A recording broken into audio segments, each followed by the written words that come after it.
Abra sua Bíblia no livro de Hebreus, capítulo 11, versículo 23. Assim diz a palavra de Deus. Pela fé, Moisés, depois de nascer, foi escondido por seus pais 3 meses, porque viram que ele era um menino bonito, e não temeram o decreto do rei.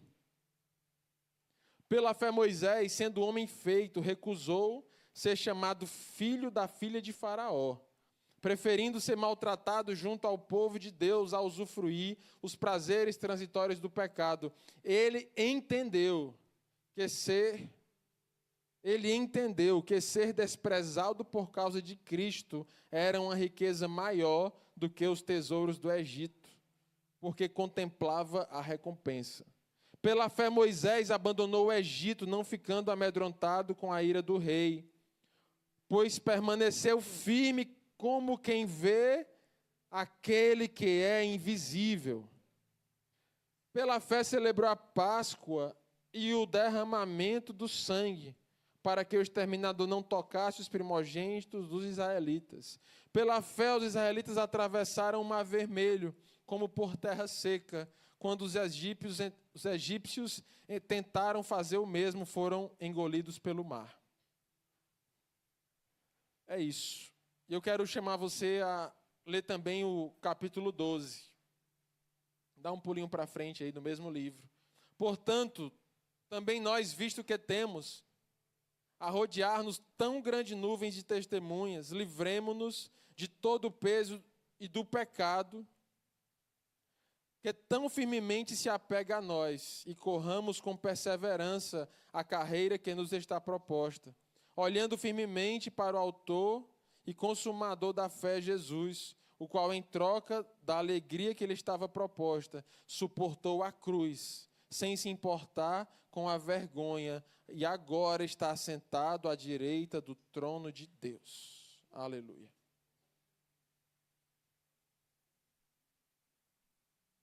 Meus irmãos, esse é o texto que nós vamos nos debruçar nessa noite, daqui extrair verdades, pedir que o Espírito Santo ele leve até o seu coração, conforme a sua necessidade, conforme o tratamento que ele tem contigo, comigo, conosco, com a sua igreja.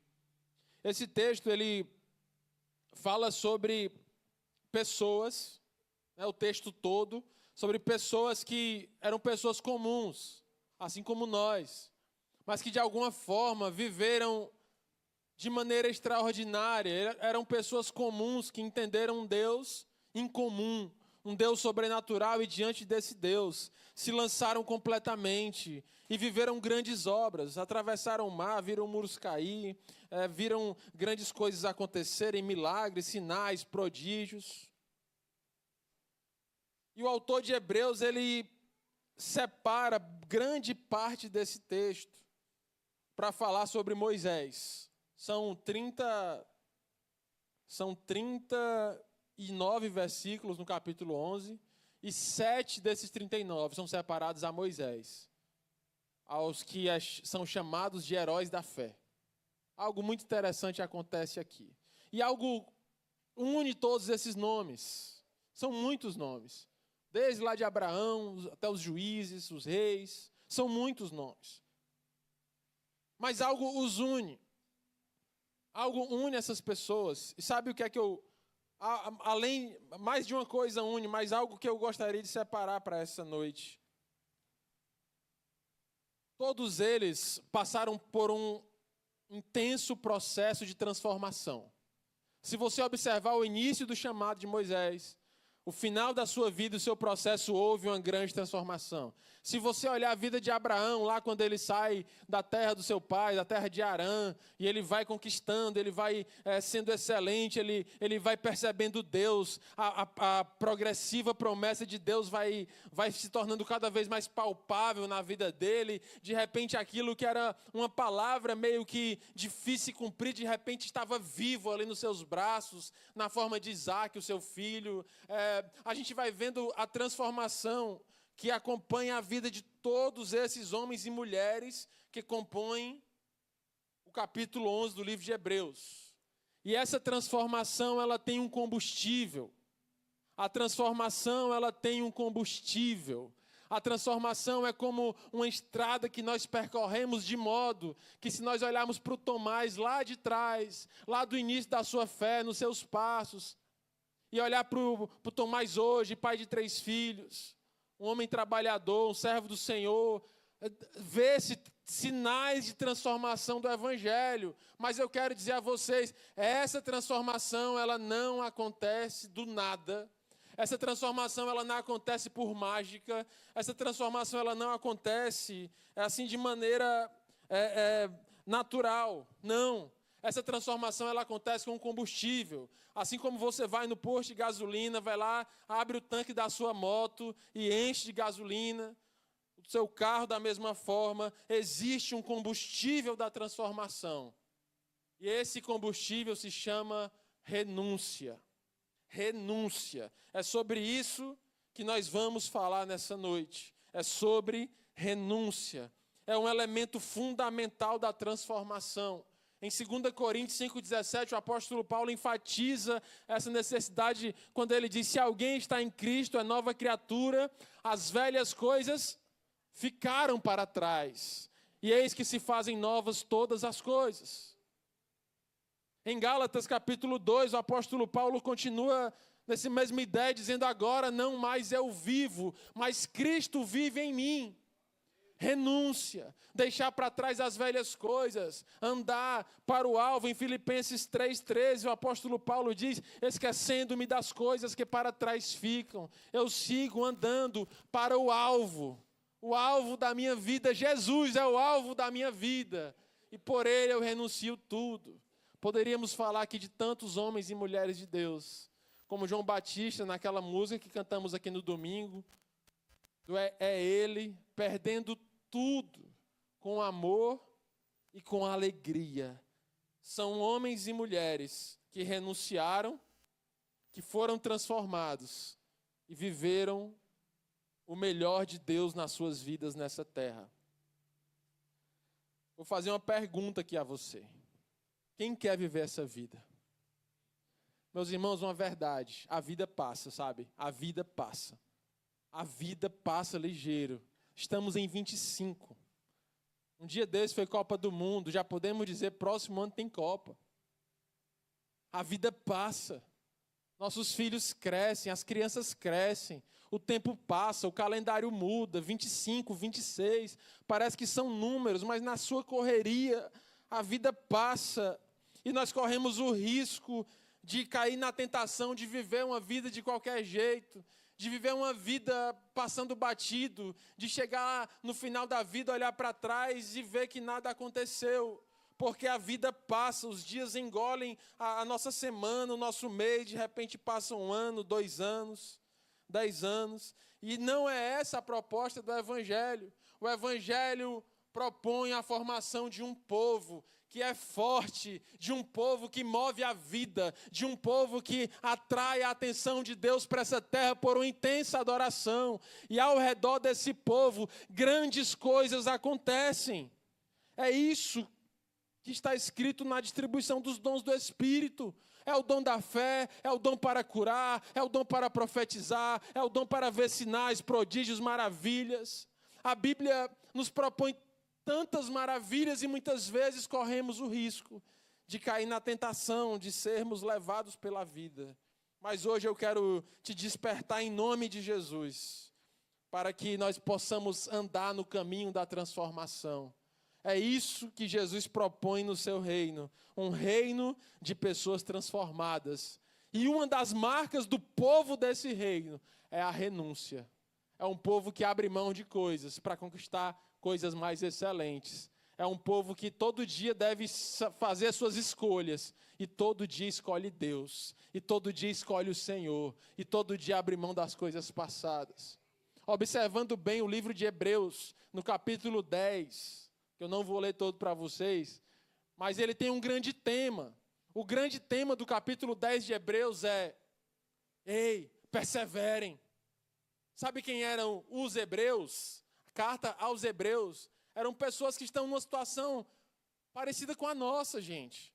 Eram pessoas que ficavam ali em torno de Jerusalém, pessoas que viviam um tempo, nos primeiros anos da igreja, de igreja perseguida, quando o Império Romano vinha com espada contra a igreja. Foram 300 anos de muitas mortes, de cristãos queimados, de cristãos feito palhaços no Coliseu, brincando com leões, dando a sua vida para não negar a Cristo. E de repente essa igreja é dispersa em toda a Judéia. E em volta de Jerusalém havia um povo que a Bíblia chama aqui de os hebreus. E ele escreve no capítulo 10, diante das perseguições da vida, não desanimem, diante da vida difícil, perseverem, prevaleçam, maior é o Senhor que está por vocês. No capítulo 10, versículo 29, ele diz: nós, porém, não somos dos que retrocedem, nós somos daqueles que caminham adiante, que caminham avante em direção ao Senhor. Depois você lê em casa, é lindo demais esse texto. Não percam a confiança, eu separei aqui algumas palavras. Dentro de pouco tempo, aquele que vem virá, e não demorará. O justo viverá pela fé. Nós, porém, não somos os que retrocedem para a perdição, mas somos os da fé para a preservação da alma. Hebreus 10, 39. Esse é o grande tema do capítulo 10. O grande tema do capítulo 11 é os heróis da fé. Ei, irmãos, que não querem desistir. Se você está aqui nesse domingo à noite, é porque você não quer desistir, eu tenho certeza disso. É porque você não está se entregando, você quer mais de Deus. E é para você que essa carta fala, ele diz, olha para esses irmãos aqui. Aqui, no meio desses heróis da fé, sabe o que é que tinha antes da fé? Assassinos, mentirosos, prostitutas. Raabe é uma heroína da fé. Era uma mulher que vivia da vida. Homens em quem ninguém apostava nada. Homens desvalidos, frágeis, fracos. Mas Deus estava com eles. Mas um dia o Senhor habitou no coração deles. Mas um dia Deus fez aliança com eles. Mas um dia eles olharam para Deus e viram o seu grande amor. E aquilo que estava em pecado agora estava perdoado. Estava feito tudo novo. Era uma nova aliança, era um novo jeito de ser. Um novo jeito de andar. Um novo jeito de se relacionar. Ao ponto de o autor de Hebreus olhar para esses homens e mulheres e dizer, olhem para eles, porque eles não prestavam, mas em Cristo eles podem realizar grandes coisas. Isso fala contigo. Essa pregação tem esperança no teu coração. Aonde havia o pecado, mediante o arrependimento, agora há a poderosa graça de Deus. O pecado não te prende, o teu passado não te define, o rótulo que colocaram em ti não deve ser para sempre. Em Cristo você é nova criatura, as coisas velhas estão colocadas para trás e eis que se fazem novas todas as coisas. Há esperança. Ei, mãe, há esperança para o teu filho. Jesus está aqui nesse lugar. Não há nada impossível, há esperança.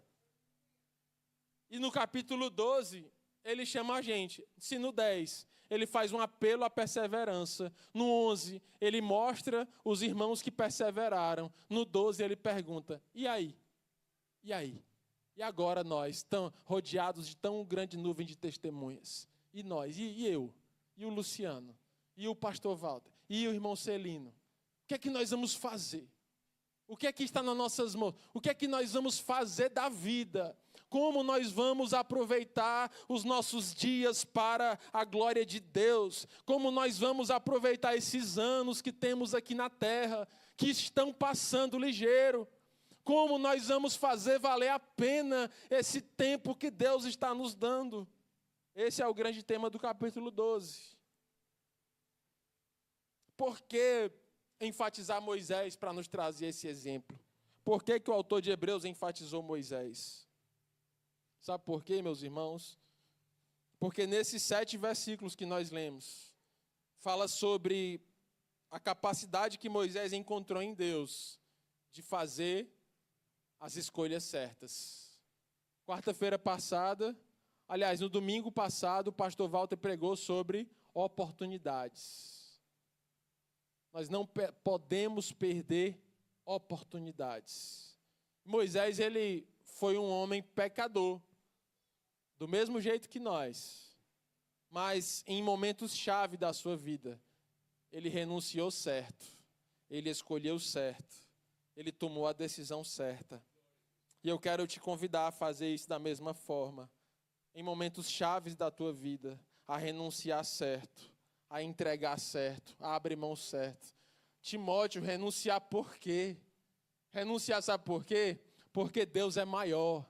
Renunciar para Jesus por quê? Porque os sonhos dele são maiores do que os nossos, porque os planos dele são melhores do que os nossos, porque ele é o nosso Pai, ele é poderoso, ele não dorme, ele não cochila, ele é sobre nós. Enquanto estamos agarrados com as nossas próprias coisas, estamos cuidando delas tão bem aparentemente, estamos deixando passar a oportunidade de entregar a Deus para que Ele cuide de nós e das nossas coisas. Eu já contei essa história, mas eu sei que alguns irmãos aqui não ouviram, então vou contar de novo. Um pastor brasileiro, ele foi lá no quarto de John Wesley. John Wesley foi um grande avivalista, um homem que foi incendiado pelo Espírito Santo, através da vida de um grupo de irmãos, que agora me fugiu o nome. Eu até contei já para alguns irmãos do grupo de pregadores. Não era moldavianos, não. Tinha um grupo de irmãos tão fervorosos. John Wesley, pastor Wesley conta melhor essa história do que eu, mas desde criança ele dava para ver que Deus tinha algo diferente com aquele rapaz. A Bíblia diz que a casa dele passou por um grande incêndio. A história diz, né? A história diz. E a sua mãe, ele tinha muitos filhos e saiu da casa pegando fogo. Esqueceram o John Wesley lá dentro. Alguém esqueceu o menino, a casa pegando fogo. E a história diz, a sua mãe escreve essa história, que ele foi lançado como uma bola de fogo da sua casa. E que ela segurou ele, ela viu pela janela, ela viu, segurou, agarrou, veio na direção dela. Não. É um grupo de oração, acho que é moravianos, coloca aí, acho que é alguma coisa assim, moravianos. E ele, desde pequeno, tinha esse chamado do Senhor. E aí ele começou a frequentar a igreja, e a mãe dele educou ele muito bem. A maioria dos dias das mães, a turma fala da mãe de John Wesley.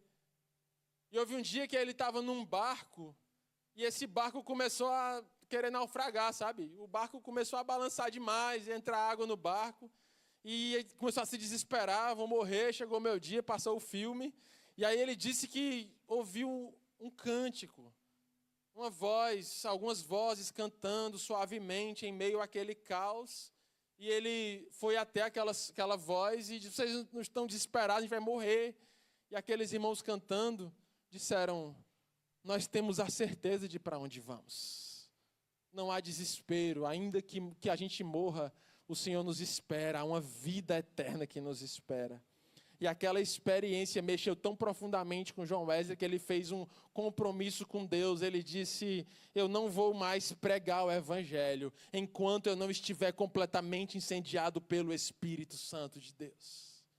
E aí ele diz algumas frases muito famosas que movem a minha vida, a vida de homens de Deus até hoje. Ele diz, Senhor, me dê 100 homens que não tenham medo de nada, a não ser de te desagradar, que não temam nada a não ser o pecado, e eu conquistarei a Inglaterra para o Senhor. E olha se ele não foi isso. Ele avivou a Inglaterra e a Escócia. O seu movimento metodista foi o primeiro movimento grande universitário que avivou toda a Inglaterra, e a sua pregação influenciou a Constituição inglesa. O direito ocidental tem princípios bíblicos por causa do ministério desse homem. E aí um dia, um grande homem de Deus chamado Billy Graham, americano, avivalista, pregador, evangelista, foi lá no quarto de John Wesley e se ajoelhou. Ele orava tanto, minha irmã Évila, que no chão de madeira do quarto dele já tinha aquele relevozinho assim dos joelhos dele. E aí Billy Graham se ajoelhou no mesmo lugar que ele se ajoelhava e disse: Senhor, me dá a unção de John Wesley, porque agora eu preciso ganhar os Estados Unidos para Jesus. A Inglaterra já estava ganha, a Escócia, agora eu quero os Estados Unidos. E olha o que aconteceu. Movimento protestante nos Estados Unidos. Billy Graham encheu estádios pelo mundo todo. Billy Graham, ele pregou particularmente para a família real britânica. Coisas lindas o Senhor fez na vida dele. E aí vai agora um pastor brasileiro. No mesmo quarto, coloca os joelhos no mesmo lugar e diz: Senhor Jesus, agora eu quero o Brasil. Já veio aqui John Wesley, já ganhou a Inglaterra. Já veio aqui Billy Graham, já ganhou os Estados Unidos, agora eu quero o Brasil. Aí ele sentiu uma forte voz do Espírito Santo dentro do coração dele, que perguntava a ele: você está disposto a renunciar ao que eles renunciaram? Você sabe o que você está pedindo? Você está disposto a me entregar o que eles me entregaram? Vocês estão entendendo como a renúncia é um combustível da transformação? Renunciar por quê? No versículo 24 e 25 desse texto, aparece uma escolha fundamental na vida de Moisés. E eu peço que você, nesse momento, não fique só pensando em Moisés, mas que nós possamos, cada um, olhar no espelho da vida e perceber que tipo de escolha nós temos feito diante dessa decisão. A Bíblia diz no versículo 24 que estava diante dele duas escolhas, e você vai dizer o que você escolheria. De um lado, filho da filha de Faraó, prazeres transitórios do pecado e os tesouros do Egito. Do outro lado, ser maltratado com o povo de Deus, desprezado por causa de Cristo, porque via uma riqueza maior e uma recompensa melhor. O que nós escolhemos? Filho da filha de Faraó, tesouros do Egito, riquezas incalculáveis, ou ser maltratado, ser desprezado por causa de Cristo. E aí? O que nós escolhemos? Até onde nós estamos dispostos a ir na caminhada do Evangelho? Qual é o limite que nós colocamos de ação do Senhor nas nossas vidas? Até onde nós colocamos ali um limite? Ó, Senhor, até aqui, ok, a partir daqui não. Veja, igreja, que uma das marcas do povo do reino é um povo transformado, é um povo que a pessoa olha e diz assim: meu Deus, você tem mudado. É olhar para trás e ver: meu Deus, parece outra pessoa, eram outras atitudes, era outro jeito de ser, era outro jeito de falar, era outro jeito de olhar. O povo de Deus que está na sua presença e que se renuncia é transformado no poder do nome de Jesus. Se você olha para anos atrás e você se vê na mesma situação de anos atrás, eu te convido nessa noite a fazer uma aliança com o Senhor, para que daqui a alguns anos você esteja transformado pelo poder do Evangelho do nome de Jesus.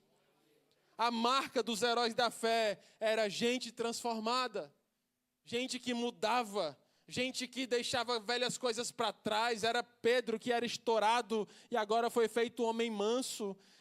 Eram homens que viviam conforme as suas próprias paixões e desejos e agora estavam completamente entregues a Jesus, como Paulo, que vivia a prender cristãos, cheio da lei, fariseu, da tribo de Benjamim, orgulhoso, vaidoso. E agora está alegre, mesmo preso, amarrado, algemado pelos pés e pelas mãos nos calabouços de Roma, com falsas acusações sobre ele. Gente transformada não pela circunstância, mas por um coração entregue completamente na presença do Senhor. Isso depende das escolhas que nós fazemos. E eu quero aprofundar um pouco mais esse tópico. Porque quando eu falo assim, olha, filho da filha de Faraó, parece um título, né? Neto do homem, né? Neto do Faraó. Parece alguém que está ali só herdando tesouros do Egito. Mas a grande verdade, meus irmãos, é que o autor de Hebreus está aqui falando sobre algo muito maior.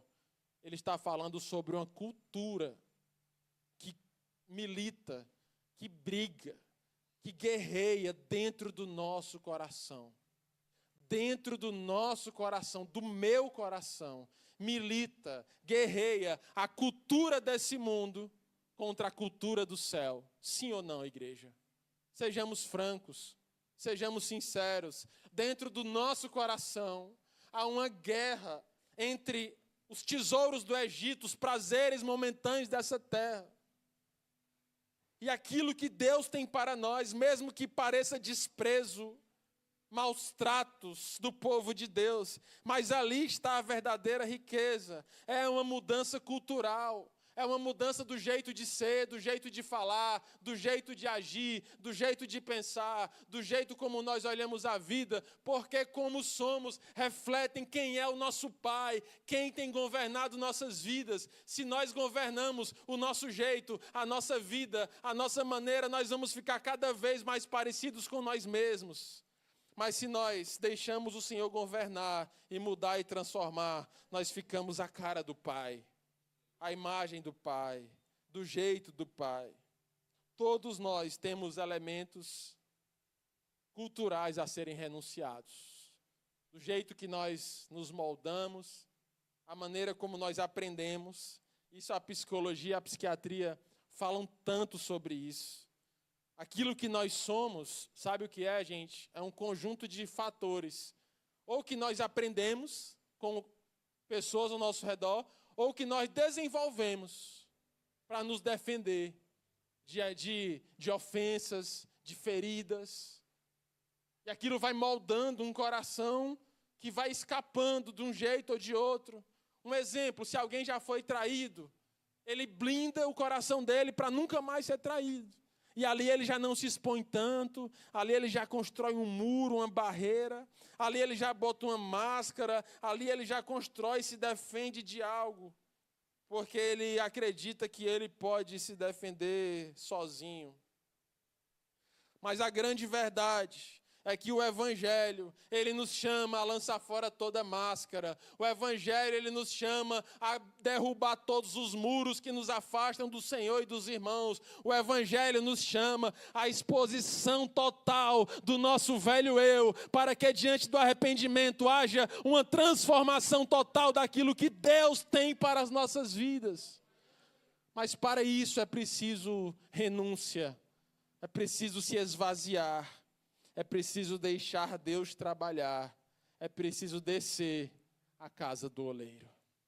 É preciso ser feito barro mole. Sabe, o vaso de barro que é feito de barro mole, de barro acessível. Minha irmã Pamela, sabe por quê? Porque se no barro tiver areia demais, fica muito fluido, não pega forma. Luciano, é areia. A areia não dá forma. A areia você faz um castelo lindo. Na primeira chuva, na primeira onda, o castelo de areia é levado pelo mar, porque nele não há firmeza.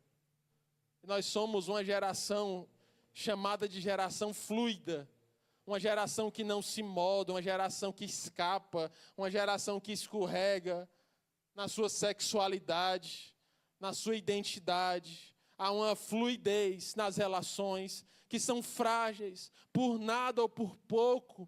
Se acabam casamentos, se acabam alianças, se acabam amizades, se acabam relacionamentos. Por pouco ou quase nada, alianças que pareciam tão fortes, elas são desfeitas.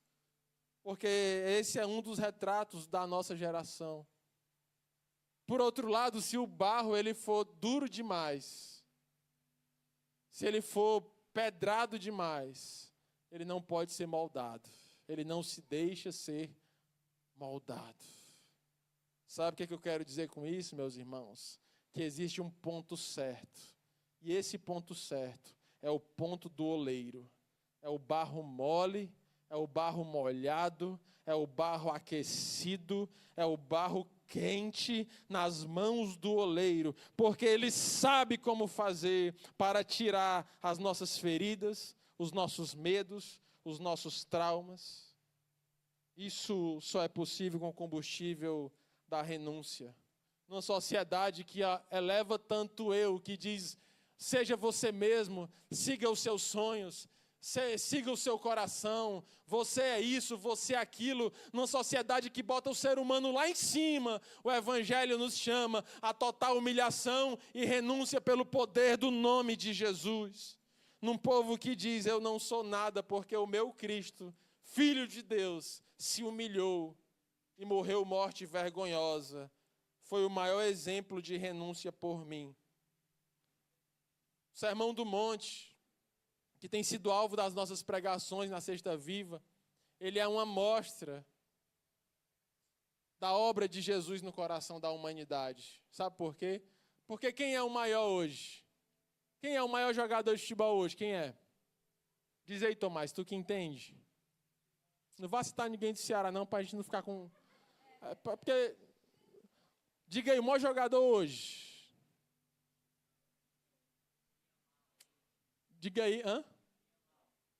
O Yamal do Barcelona, né? Joga muito. Deve ter muitos seguidores, não deve, Lu, ele? Muito dinheiro. Sabe mais tu, Lano?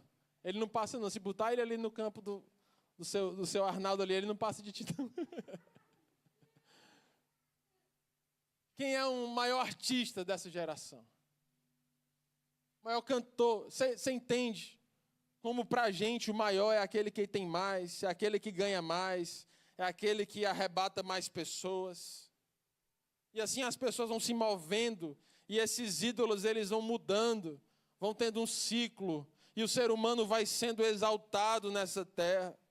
Mas o Evangelho nos chama para o movimento contrário. Ele diz, feliz é o humilde, feliz é o que chora, feliz é o manso, feliz é quem tem fome e sede de justiça, feliz é o misericordioso, feliz é o pacificador, feliz é o perseguido. Ele está dizendo, ei, a verdadeira felicidade não está na sua glória humana e terrena, porque ela um dia passará. A verdadeira felicidade está em ser exatamente aquele que Deus te fez para ser, a imagem e a semelhança do Pai.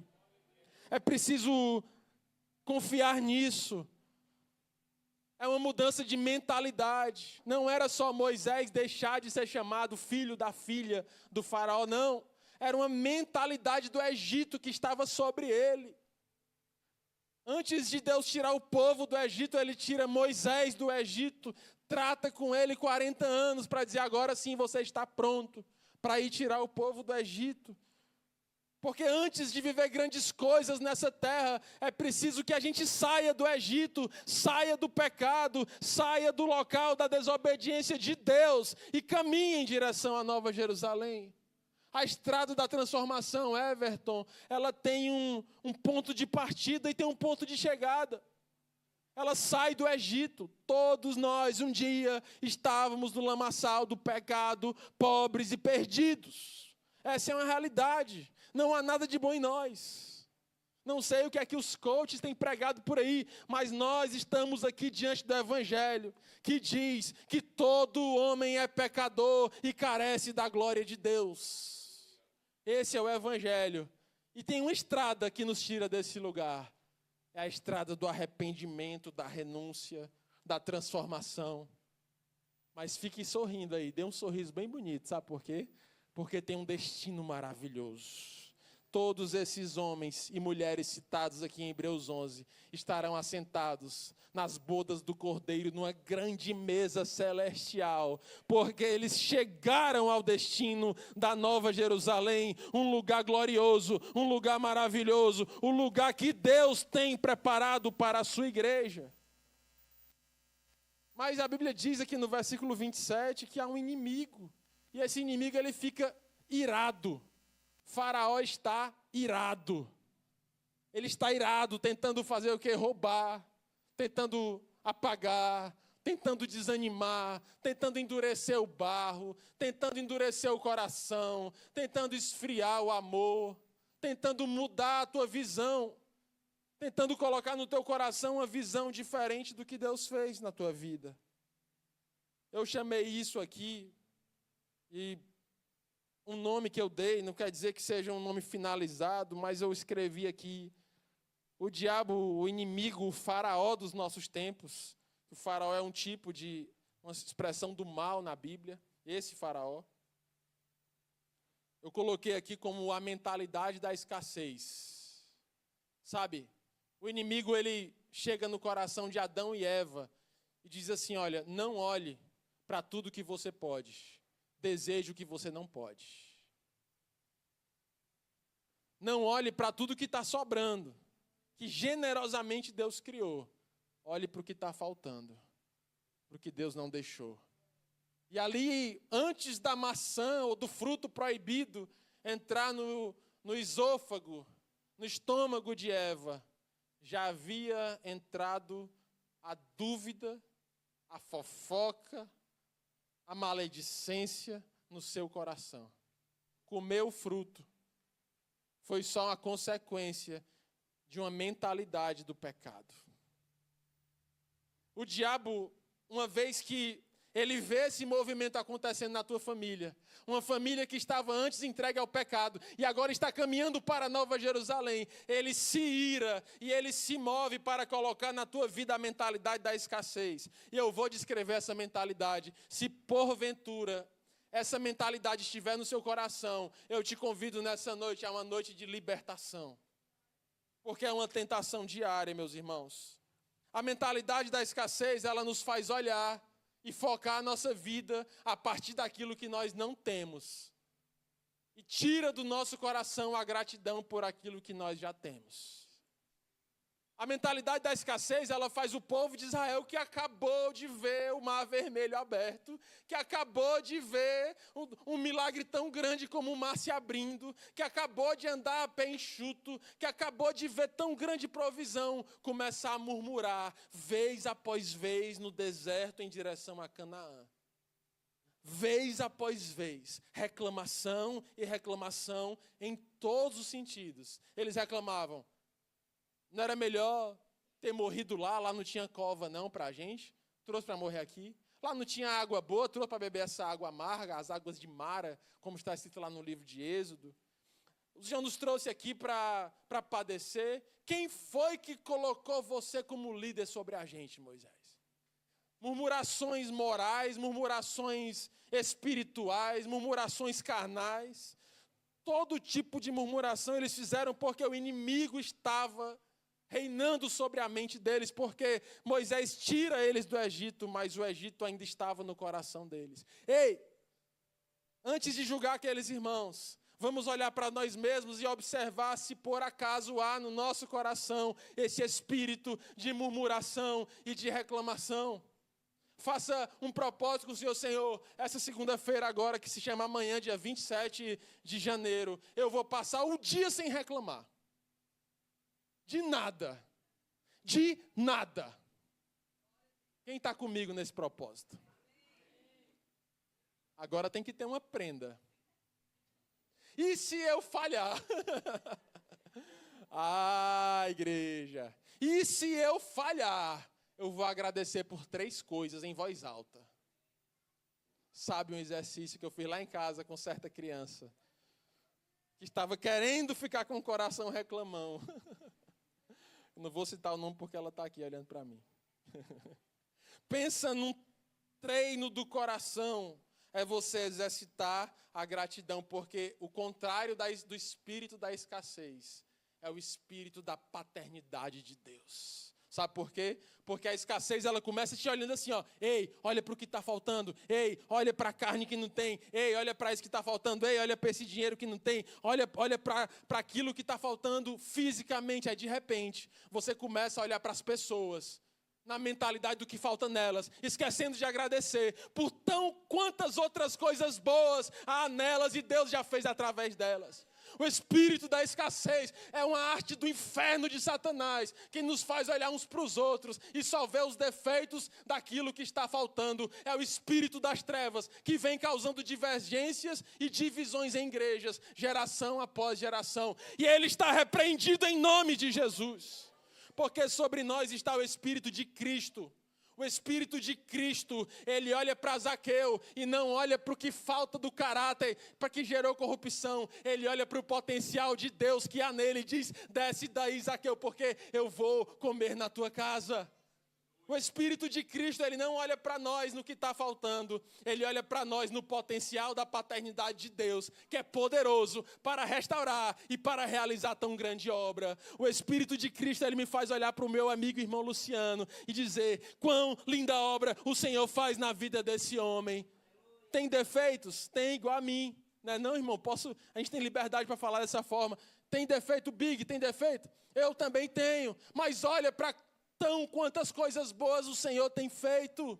O Espírito de Cristo, ele faz olhar para o nosso irmão e dizer assim: meu irmão, eu louvo a Deus pela tua vida, porque a tua vida é um instrumento de Deus nessa terra, pelo potencial de Deus que há em ti. O espírito da escassez, ele nos faz olhar para a vida com o olhar do que está faltando.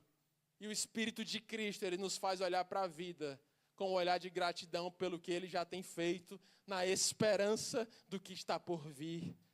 Não entenda isso como algo que acomoda, que deixa deitado numa rede, não. É o Espírito de Cristo, é a esperança que nos move, que nos faz nos relacionar com a minha esposa, ou você com seu marido, as irmãs, os irmãos com as suas esposas, com seus filhos, não olhando para o que está faltando, mas olhando para o que já tem. Para cada reclamação que o maridão fizer, tá? Irmãs, escutem. Irmãs, só as irmãs, escutem, irmãs. Para cada reclamação que o maridão fizer, olhe bem nos olhos dele e diga: me dê 3 elogios agora. Acelera, coração, nova vida. É hoje, é amanhã. Na mentalidade da escassez, a gente começa a achar o absurdo que a gente é que é responsável pela nossa provisão e pela nossa proteção. Na mentalidade da escassez, você fica arisco, você se defende de tudo. Mas na mentalidade de Cristo, nós sabemos que Deus é por nós e que Ele é quem tem cuidado de nós. E que é dele que vem a provisão. É que pela sua poderosa mão que nós temos acesso a Deus. Que nós não podemos fazer nada, que ainda que a gente proteja a nossa casa de todas as formas, se o Senhor não nos guardar, em vão vigia a sentinela. Não adianta a gente querer proteger de todos os lados, de todas as formas, querer organizar tudo de todo jeito para dizer agora vai dar certo. Não, se o Senhor não estiver com a gente, nada vai dar certo. Mas ainda que estejam faltando algumas coisas ou muitas coisas, se o Senhor for conosco, nada nos faltará, porque Deus é o nosso Pai e Ele tem cuidado de nós. Quando Pedro vai falar sobre ansiedade, ele fala justamente isso. Ele dá um dos remédios da ansiedade. Nós pregamos já isso algumas vezes. Ele diz assim: olha, não fiquem ansiosos, o Senhor está cuidando de nós. Ele está dizendo assim: tenha fé. Você nem que queira consegue. Mas há um Deus que quer e pode e consegue. Ele está cuidando de nós. Deus está cuidando de nós. Deus está cuidando de nós. Renuncie em favor desse Deus. E agora, na reta final da pregação, para a gente orar, eu peço um pedido pastoral agora. Eu peço que você comece a examinar o seu coração, cada um de nós, e se perguntar assim: Senhor, o que é que eu tenho para te entregar nessa noite? Ou nesses dias, ou nessa semana? O que é que tem te incomodado, Espírito Santo? Eu quero renunciar nessa noite. Eu quero fazer valer a pena esse culto. Eu não quero só bater um ponto e dizer que no dia 26 de janeiro eu fui para o culto. Eu quero fazer valer a pena a minha moradia nessa terra. Eu quero passar nessa terra caminhando pela estrada da transformação. Eu quero olhar para trás e não me reconhecer mais. Eu quero lembrar de atitudes do passado e, meu Deus, como eu era imaturo, imatura, como o Senhor é bom e tem transformado a sua igreja. Eu quero olhar para a vida com os olhos de Cristo. Eu creio que tem um Pai que cura, que cuida. Você pode fazer isso nessa noite. Se você não sabe o que entregar, peça ao Espírito Santo que Ele vai te mostrar. Ore sinceramente: Espírito Santo, Olha para o nosso coração nessa noite, Senhor. Estamos entrando aqui, Pai, no final da pregação de hoje, desse texto tão lindo que o Senhor deixou escrito aqui para nós. Vê se há em nós algum caminho mau, Senhor. Guia-nos pelas veredas da justiça, Senhor. Se há, Deus, algum ponto, alguma questão que o Senhor quer tratar no coração de cada irmão, no meu coração, trata conosco nessa noite, Espírito Santo de Deus. Aquele que vê o que a gente não vê, aquele que ouve o que a gente não ouve, aquele que conhece o profundo do pensamento do coração dos homens. Passa, Deus, a tua vista sobre o nosso coração nessa noite, em nome de Jesus.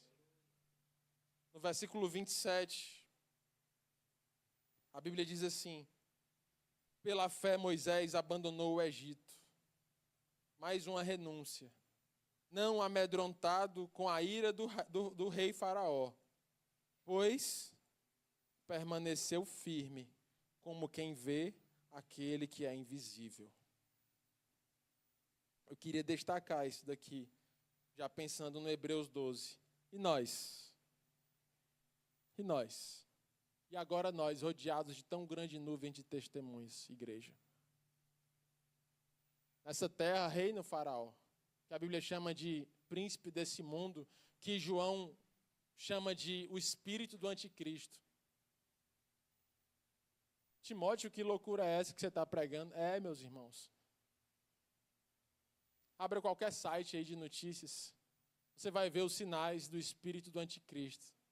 Você vai ver governos se beneficiando dos pobres, trazendo miséria à terra, homens poderosos massacrando multidões. Você vai ver pessoas que se alegram com a morte de outros, pessoas apoiando grupos terroristas na terra que não tem outro propósito a não ser matar outras pessoas. Você vai ver loucuras, pais contra filhos, casamentos, assassinatos, morte. Há um espírito do anticristo, e eu quero dizer a vocês, isso que nós vemos na televisão, na internet, é apenas a ponta de um iceberg, porque por trás disso há uma mentalidade do anticristo. Há uma mentalidade que entra na raiz do pensamento dos homens, que desvaloriza a vida, que mata crianças, que abortam fetos e lutam por isso. Mentalidades de morte. É o espírito do anticristo. E ele está aí. A Bíblia diz que diante de Faraó irado, Moisés permaneceu firme, como quem vê aquele que é invisível. Se é uma verdade que Faraó está vivo aí pela terra, Faraó nesse sentido, né? É uma grande verdade que o Espírito de Deus está aqui sobre nós nesse lugar.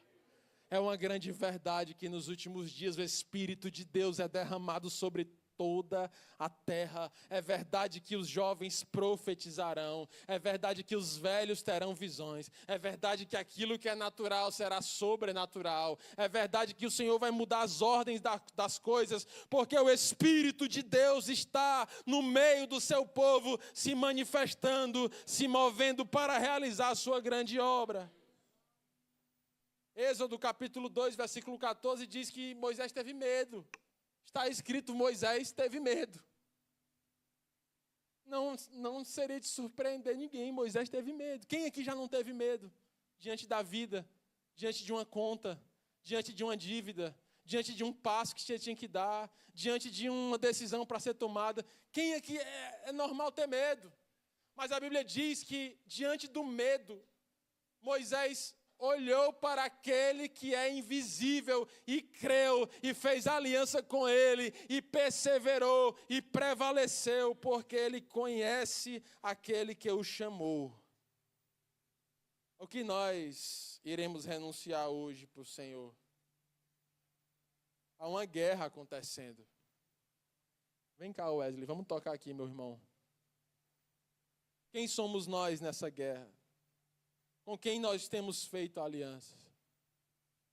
Eu quero te convidar nessa noite humildemente para uma mudança de cultura. Aonde havia a cultura da escassez, que haja agora a cultura da paternidade de Deus sobre a tua vida. Onde havia uma cultura onde parece que as coisas estão sempre se acabando, olhando as coisas sempre pelo pior lado possível. Creia, há um olhar de Cristo a ser colocado sobre o teu coração. Ei, o Senhor nos chama à estrada da transformação. Todo dia, o inimigo tenta colocar uma cadeirazinha de balanço, uma rede armada, para a gente desistir, se acomodar e deixar a vida levar a gente. Quantos memes de fim de ano, eu sei que é uma brincadeira, claro, né? Não estou aqui para levar a sério o meme. Mas quantos memes de fim de ano, planos para 25? Se eu estiver vivo, tá bom, né? Se eu sobreviver, já tá bom. Não, meus irmãos, a igreja não é chamada para sobreviver. A igreja é chamada para viver o melhor de Deus nessa terra. A igreja é chamada para impactar essa terra. A igreja é chamada a ir para púlpitos vazios, meu amigo, querido irmão Eugênio. A igreja é chamada para ocupar calçadas de hospitais, de UPAs, de CAPs, de pessoas em situação de risco. A igreja é chamada a levar o ano e não deixar o ano levar a igreja. A igreja é chamada a marcar território. Eu falei isso num grupo lá com meu amigo irmão Anailson. O mundo lá fora, ele marca território. Isso não é novidade para ninguém. A cidade está dividida em territórios. O prefeito, ele divide regional, tal. Mas há um grupo de facções que dividem a cidade. E eles lutam, e eles marcam presença, e eles designam homens, e eles armam esses homens, e eles colocam comunicação entre esses homens, e eles determinam quando o comércio abre, quando o comércio fecha. O mundo, o mal, marca o seu ponto. Ei, igreja do Senhor, levanta-te ousadamente, porque o Senhor te chama à cultura do céu, à cultura da transformação dos corações, a ocupar púlpitos, a ir às calçadas, os parques, as praças, pregar o quê? Essa linda e poderosa história de amor, de um Deus que criou a humanidade, e essa humanidade ingrata se voltou contra esse Deus. Mas esse mesmo Deus envia o seu Filho à terra na prova do maior amor do mundo. E esse Filho é cuspido, traspassado, humilhado, envergonhado e morre de morte vergonhosa. Mas ao terceiro dia, a morte perde, é derrotada, porque Jesus ressuscitou. E Ele é vivo. E Ele voltará. Pronto. Essa é a pregação que a igreja deve levar a cada dia. Jesus te ama. Jesus nos chama a uma nova mentalidade, a uma nova cultura. Mas para entrar nessa mentalidade, é preciso deixar para trás velhas coisas. É preciso renunciar a velhas coisas. Jeito de ser, jeito de falar e principalmente a cultura como nós vemos a vida e as pessoas. Se você está comigo nessa oração, eu te convido a chegar mais perto aqui para a gente poder orar juntos e assim encerrar esse culto em oração como igreja na presença do Senhor. Fique de pé, igreja, nós vamos cantar essa canção.